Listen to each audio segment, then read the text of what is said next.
Hey, welcome to Conversations with a Therapist podcast. I'm Jennifer Chalo. I am a counseling psychologist and I am a writer, and I am also the host of this show. My work focuses on breaking down complex psychological concepts into practical and actionable frameworks that you can implement today to build a meaningful life. If that is something that you're interested in, then I highly encourage you to subscribe to this podcast and share the link with at least one person in your contact list. You never know who desperately needs to hear this message today, and you could be the person that connects them to a resource that changes the rest of their life. Thank you so much for stopping by. If you have any questions about psychology, then send them to the email address in the description box. With that said, let's jump right into today's episode. One of the most popular questions that I hear people asking is, what do you talk about in therapy when you have nothing to talk about in therapy? And this comes from different people. Sometimes it comes from people who have never been to therapy and they're thinking, I have nothing to say, I have nothing to talk about, I think I'm okay, I don't have anything to talk about in therapy. The other group of people that asks this question is people who have been to therapy and maybe they have already addressed all the things that took them to therapy. Maybe they went to therapy with a specific issue and that specific issue has been addressed. And now they're thinking, what do I talk about now that everything that took me to therapy is done? Now that I am good, now that everything is sorted. Before we talk about some of these things that you can speak about in therapy when you feel like you have nothing to talk about, maybe we should first address the barriers that make it difficult for you to even consider the things you'll talk about in therapy. So for example, one common barrier to the thought of what you can talk about in therapy is that you're protecting yourself. So you might have had a very heavy session the previous time you were in therapy. Maybe in that session you opened yourself up, you were very vulnerable, you spoke to your therapist about things that are very deep, things that are very heavy, and you let very intimate parts of yourself get seen by your therapist. Very emotional parts of yourself get seen by your therapist. And you're feeling like that's still very, like it's an open wound at this time. You're feeling like you're kind of embarrassed, you're kind of ashamed for having let yourself be seen that much. And that can be a difficult thing, that can be a barrier.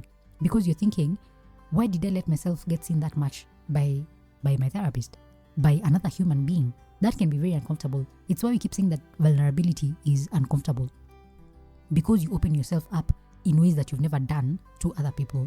And so if you had a very heavy session the previous time you were in therapy with your therapist, if the previous session was very deep, you guys opened parts of yourself that have remained hidden for a very long time, if you were left feeling very open and raw, it's going to be a difficult thing to come back to therapy the next time and be very comfortable addressing anything there then, especially something that's heavy, because you're still feeling very open and you're feeling like it's uncomfortable to sit with that vulnerability. You look at your therapist and you're feeling some kind of embarrassment, some kind of shame around that. That can be a huge barrier to advancing in therapy. That can be a reason you feel like you don't want to go to therapy on that day, because you're thinking, what are we going to talk about? Where do we go from here? And that is very common. That is very common, especially when you have a really good therapist. And this is the time where your therapist is going to hold your vulnerability with a lot of care. This is, if you have a very good therapist, they are going to use that time to reassure you that what you did was bold, what you did was powerful, what you did was brave, what you did was an act of courage. And they are going to help you get back to baseline by helping you manage the emotions around vulnerability. So if your emotions around vulnerability are shame and embarrassment, your therapist is going to help you address that. Your therapist is going to help you feel comfortable even when you're dealing with something very uncomfortable like vulnerability.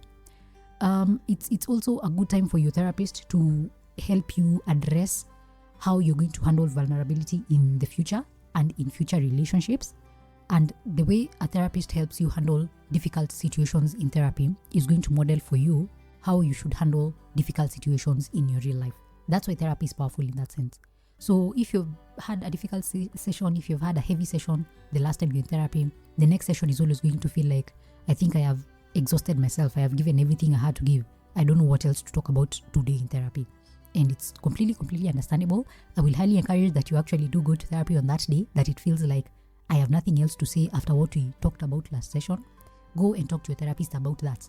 Go there and be like, yeah, today I am feeling like I don't have anything to talk about because I feel like I gave everything I had in the previous session.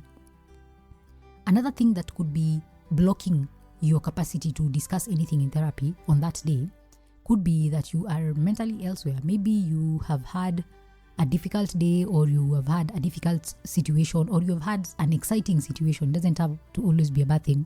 Sometimes you've had an exciting week. You've had very high highs. You've enjoyed company of friends and family and loved ones. You have gone maybe on vacation.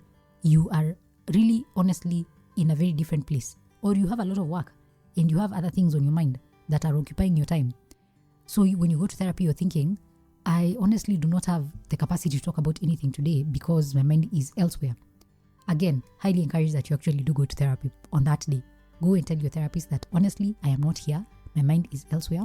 And your therapist is going to help you, again, address how to handle different situations in your life, how to compartmentalize when it's needed, how to address things that are important to you even when your mind is occupied by other things, how to manage the things that are occupying your mind when you have other things and other responsibilities ahead of you.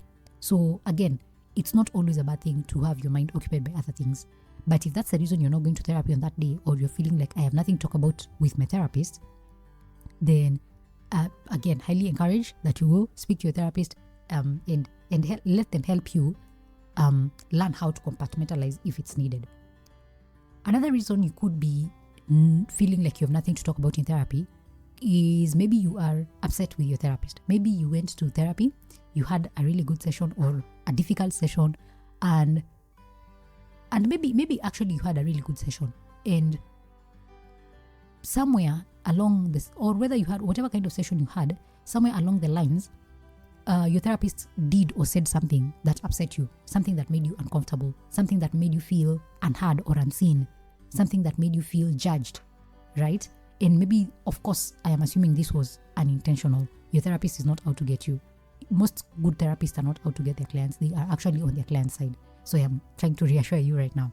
So if maybe you had a situation with your therapist where you did not have a good session, or you had a situation where in therapy your therapist did or said something that upset you, that can be a huge barrier to you feeling like you can talk in therapy. You're feeling like I have nothing to say to this person.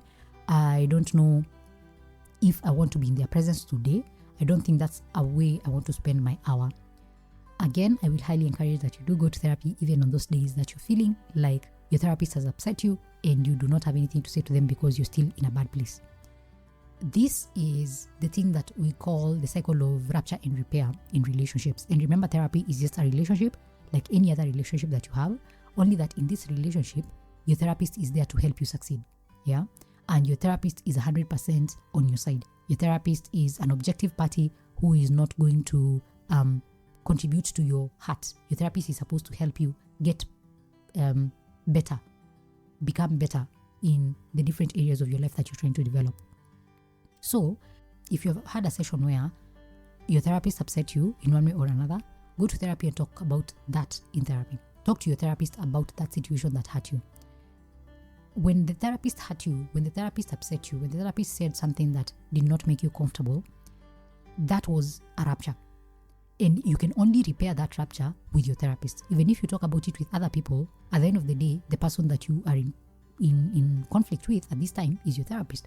The person you're at odds with is your therapist. And that's the person who you can talk to about the rupture so that they can help you and help repair the relationship. If you are afraid that your therapist is going to get angry if you tell them that they upset you, that is something you should talk about with your therapist. Be like, I am afraid of bringing up X, Y, and Z because I feel like you're going to be upset with me if I bring it up. Remember, your therapist is on your side. Remember, your therapist is trying to help you. If you do not tell your therapist the truth about how you're feeling, they are going to continue therapy assuming that you are okay. Because remember, your therapist is not a mind reader.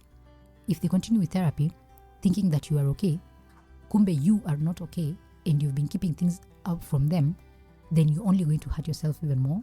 You're going to derail your own healing, your own success in therapy. So the days that the therapist has done something that have made you feel upset, I highly encourage that you go back to therapy, go talk to your therapist, let them work with you in the repair journey of the relationship. Sometimes when you are realizing that you don't have anything to talk about in therapy, you might find yourself overcompensating during that therapy session by bringing up some things that are so minor or some things that are so irrelevant, or even making a huge deal out of something that is really not a big deal. And you might find yourself doing that because of maybe some underlying issues of people pleasing, where you feel like if you don't bring up something, if you don't talk to your therapist about anything at all, if you say that you don't have anything to talk about, your therapist is not going to feel valued or important, or you're feeling that if you don't bring up anything in session, the therapist will also feel stuck. I want to remind you that your therapist is a professional, and if they have their own issues around feeling undervalued or not feeling important, or they need to be validated, those are things that your therapist will address with their own therapist in their own therapy. You are not responsible for making your therapist feel valued. You're not responsible for making your therapist feel important. You're not responsible for your therapist's feelings. And you bringing up things in therapy does not make the therapist feel, oh my gosh, now I am important, I am good enough, I am doing my job. That's not how therapy works. And if your therapist is feeling stuck in therapy because you have not brought something to talk about, then there's a disconnect there, and your therapist needs supervision. They don't need you to bring up small things here and there just to make them feel like they are really doing their job. If you think about it that way, that shifts the responsibility from you, and that can make it easier for you to actually come to therapy, even on the days that you feel like you have nothing to talk about. Other times, you might overcompensate in therapy by bringing up these small things that are really minor and things that you can handle by yourself, or bringing up stories that are actually not there. Maybe you're making up even stories just to have something to talk about. And the reason you might bring that up is because you want to justify to yourself for the time and the money you're paying for that therapy session. You're thinking, if I spent 5,000 on this therapy session, or I spent 500 for this therapy session, and I'm spending an hour of my life in this therapy session, I might as well bring up something to talk about. I can't just go there and not have something to talk about. And so you might find yourself overcompensating in that sense. You might find yourself bringing up minor issues or issues that have already been addressed just because you feel like there must be a reason behind why I am spending X amount of money. And lastly, the other reason you might find yourself overcompensating by bringing up minor things, or making a big deal out of something that is not really a big deal, or trying to bring up stories that are not even connected just so that you have something to say in therapy, could be that maybe you have an attachment issue, and you might be feeling like if I come to therapy and I tell my therapist I have nothing to talk about, or it becomes very apparent that there is nothing really to address in this session, my therapist is going to be like, okay, fine, I guess now you're okay. I guess this is a good time for us to end therapy. And then now you're going to lose that stability of that relationship that you've had with your therapist. I have said this in previous episodes about how the therapeutic relationship can be very comfortable and it can be very safe for most people. And it should be safe for most people because your therapist, again, is on your side. And so when you feel like you're losing a safe relationship, you go through that experience of grief. You feel like you've lost a very valuable relationship. And if your therapist does not work well with you during that transition, during that termination season, it can feel like you've been abandoned. If you have some challenges around the areas of abandonment, if you feel like stable relationships cannot graduate to other levels, you might struggle with bringing up to your therapist that honestly, I have nothing to talk about. Because you're thinking, if I say that, the therapist is going to terminate our sessions and I'm going to lose this relationship that I have been cultivating with this therapist, and I have nobody else to go to who is as safe as this therapist. And this might not be like a conscious conversation you're having with yourself about the reasons behind why you don't want to bring up the fact that you have nothing to talk about in therapy. It could be something very subconscious. I want to assure you that your therapist is not going to terminate your sessions automatically just because you've come to therapy and you've said you have nothing to talk about. A good therapist is going to help you transition when it comes to termination. Termination does not happen in one session. Termination happens over a period of time. It takes a couple of sessions, sometimes 3, sometimes 2, sometimes 4, sometimes 5. And it's just a progression. It's us having a conversation about what your life will look like when the relationship with your therapist is over. So your therapist is not going to automatically be like, okay, fine, let's end the session today. Let's end your therapy sessions forever and we are done. Don't come back. That's not how your therapist is going to terminate therapy sessions. So what are some of the things that you can talk about in therapy when you feel like you have nothing to talk about? that's the part you've been waiting for, and it's finally here. Some things that you can talk about when therapy has been going well, when you feel like you are doing really good and things have been addressed and you are in a good place, or you're feeling that you don't have anything to talk about. You can bring up, for example, the things that have happened over the week between the session you had last time and this new session that you're having today. You can talk about whether it was a good week or whether it was a bad week. You can give the highlights about what happened. What happened during the week that made it a good week? What happened during the week that made it a difficult week? What are the things that came up that during your week that made you feel good about yourself? What are some of the things that came up that made you realize that you are doing well when it comes to your mental health? You can talk about some of the goals that brought you to therapy and you feel like those goals have not yet been met, or those goals have been met. You can talk about how you have improved from the very beginning to where you are right now. What are some of the things that have changed in your life since you started therapy, right? You can talk about the relationship with your therapist. How does it feel when you're with your therapist? What have you enjoyed about working with your therapist? What is something that is challenging about working with your therapist? What is contributing to the safety you feel when you're with your therapist? Why is it that the relationship you have with your therapist feels so safe? Those are things that you can bring up in therapy.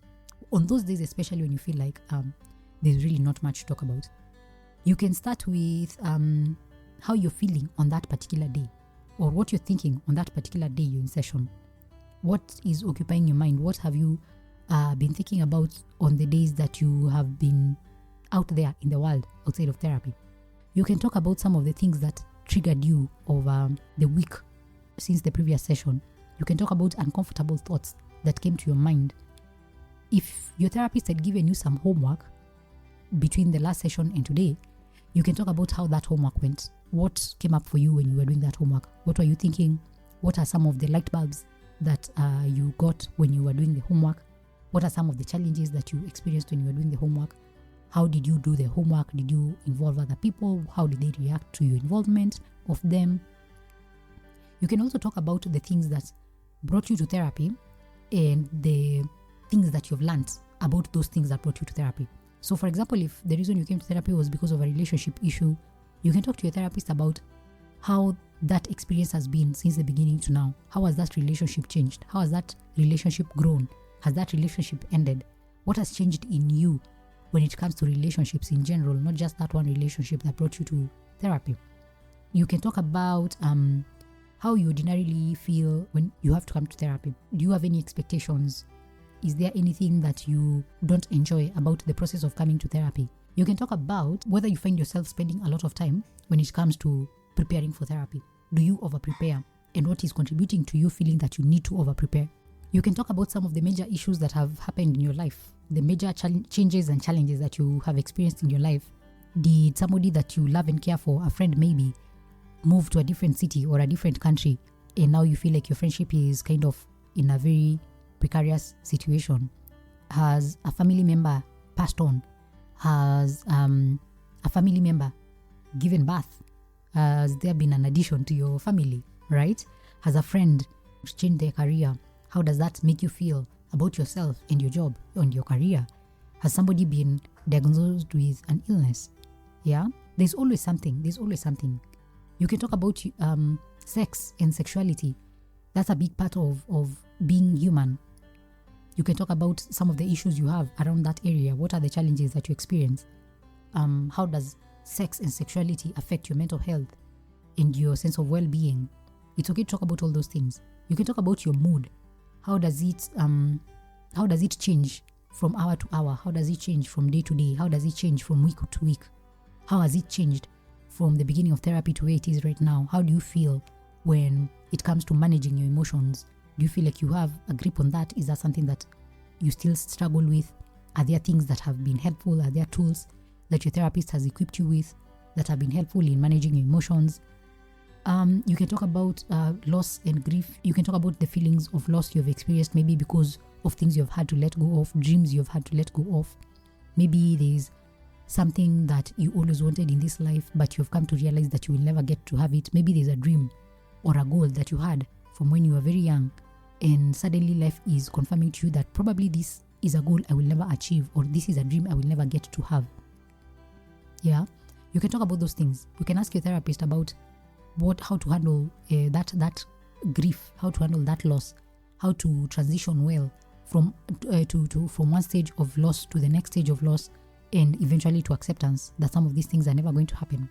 Because the thing about loss and grief is that it's not always the death of somebody. Sometimes it's loss of dreams. Sometimes it's loss of a future that you hope for. Sometimes it's things that you really wanted and you will never have because of sudden developments in your life. You can talk about those things. You can talk about your traumatic experiences, things you've experienced in your lifetime, in your childhood, things that have contributed to you becoming the person you are today, people who have contributed to you becoming the person you are today. Those are things you can bring up. You can talk about if you don't feel like you have experienced any major traumatic experiences, you can talk about how that is a good thing and how that has contributed to the person you are today, how that has contributed to the way you understand other people who have experienced trauma and grief and all these things. Those are things you can bring up with your therapist on those days, especially when you feel like there's really not much to talk about. You can talk about your medical history, whether you're somebody who maybe grew up very sickly, or maybe you're somebody who grew up very healthy. Maybe you're somebody who never gets sick, or you're somebody who actually gets sick a lot. You can talk about how that feels, how that influences your mental health, how that influences your relationships, how that influences your dating. If maybe you're struggling with a mental health issue, you can talk to your therapist about how that influences the way you see yourself and the way you see relationships in general. Do you tend to pull away from people because you feel that if they know you are struggling with a mental health issue, they are not going to love you enough, or they are not going to love you at all, or they are going to reject you? All these are topics you can address in therapy. You can talk about some of the hopes and the fears that you have for the future, some of the milestones you have achieved so far, some of the strengths and weaknesses you feel that you have, and how to address them, how to advance your strengths, and how to work on your weaknesses. You can talk about some things that are taboo to you. Maybe there's something that you've never talked about with anybody in your entire life. Something that has been deeply hidden, a secret you've held for a very long time, but you know it's there. That is something that you can bring up. And it can be uncomfortable to bring up these things because they have remained hidden for a reason, but it's okay for you to bring them up to your therapist. Because remember, again, your therapist is on your side. Your therapist is supposed to offer confidential services. They are not going to leave the session and then go and tell everybody, ebu vuruteni stool, niwachapie story, how this client is going through X, Y, and Z. That's not going to happen. And you can talk about what comes next for you. What are the things you're looking forward to now that therapy has gotten to where it is right now? You can talk about whether you feel that you've achieved success when it comes to therapy or not. What are the things that you wanted to cover in therapy in the beginning that you feel you have not yet covered? What are the things in therapy that you wanted to cover, and you have covered them, and now you feel very confident that you can step out into the world to address those things? All these things are important, and you should not consider them to be at a small that you can bring them up. And you can talk about, lastly, patterns of behavior that you have, things you've noticed about yourself that usually keep recurring, or things you've seen in your family. Yeah, generational patterns. You can talk about those things. How many times do you find yourself saying something and you're like, what? I sound like my mom. Or what? That sounds like something dad would say. You know? How many times do you find yourself using the same language that is used in your family when it comes to different things? When you talk about your body, how do you talk about your body? Is it using phrases that you've had people in your family talk about? Do you call yourself whatever because somebody in your family calls you that? And how does that influence your mental health? How does that influence the way you talk about other people? How does that influence the way you look at other people in the world? All these are things you can talk about in therapy. And sometimes you don't have to talk. Sometimes you can come in and do a meditation with your therapist and sit there and try to figure out, how does it feel to meditate? How does it feel to do this exercise, this breathing exercise? How does it feel to just sit in silence? How does it feel to just sit with your thoughts? Because the other thing about therapy is that you can spend a lot of time talking and you're only using it as a distraction from your thoughts and from your fears. You're using talking in therapy as a distraction from sitting with the silence. because you're afraid if you sit with the silence, you're going to lose yourself, right? Many people have different fears when it comes to silence. Actually, many people struggle with silence because when you're in silence, when there's no distraction, when you're not listening to a podcast, you're not listening to a song, you're not reading, you're not scrolling social media, when there's just you and your brain, that is very scary for most people because then you have to sit with your thoughts. And most of us are afraid of our minds. So maybe on some sessions you want to come and just sit with your therapist and sit in that silence and think about how that feels. Why does it make you so afraid to sit in that silence? Come to therapy and address that. You might get a light bulb. I highly encourage you that on the days you feel like there's nothing to talk about in therapy, you do go to therapy. Go and address those things that you don't think are consequential. Just go and talk to your therapist about the fact that you didn't want to come to therapy today, and let your therapist help you unpack why you didn't want to come to therapy today, especially if you were feeling that if I come to therapy, I won't be able to talk about anything because there's nothing to talk about, or the therapist is going to end the sessions, or the therapist is going to feel like I don't care about them, or the therapist is not going to feel important enough, or the therapist is not going to feel like they're doing their job. Whatever reason you're giving yourself, it's probably an excuse. I highly encourage you that you go to therapy, even on the days that you feel that there's nothing to talk about. Go and talk to your therapist. I promise you they'll be glad that you showed up. Word of advice, do not cancel your session last minute unless it's really an emergency and there's nothing you can do about it. If you commit to going to therapy, just go. Don't cancel your session 5 minutes to time, because now your therapist had booked out that 1 hour for you and they have now to figure out how to fill that hour. Maybe they cancelled something on their part. Maybe they turned down another client just because you had already booked for that 1 hour. So I highly encourage that you don't cancel your sessions last minute unless it's really an emergency, and don't cancel sessions just because you feel like there's nothing to talk about. I don't know if you have any questions about this topic, any more questions about this topic. I don't know if you have any contributions to this topic, and if you do, highly encourage that you share them with me in the comment section. Tell me what you think. Tell me about the times that you've wanted to go to therapy and you've thought, I don't have anything to talk about, so I'm not gonna go. Tell me about those times. Let me hear what your experience has been.